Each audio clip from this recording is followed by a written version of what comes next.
Samantala na verifika na umano ang numerong ginamit para tawagan at tangkang suhulan ang mga inmate upang bawiin ang kanilang testimonya laban kay Senator Laila De Lima at kay Justice Secretary Vitaliano Aguirre at hindi pa ito nagbigay ng mga karagdagan detalye. Kaugnay ito ng alok umanong 100 milyong piso sa mga high-profile inmate na inilipat mula Bilibid papuntang AFP Custodial Center sa Camp Aguinaldo matapos silang tumestigo laban kay Senator De Lima. Dati nang sinabi ng kalihim na sina dating Senador Jamby Madrigal at Binyan Congresswoman Len Alonte ang nasa likod umano ng panunuhol. Kapwa ito itinanggi ni na Madrigal at Alonte.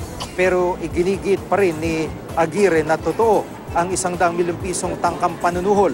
Nanindigan din siyang totoo ang ambush kay Lalaine Madrigal Martinez na asawa ng inmate na si Noel Martinez. Malapit na raw ilabas ng NBI ang report tungkol dito.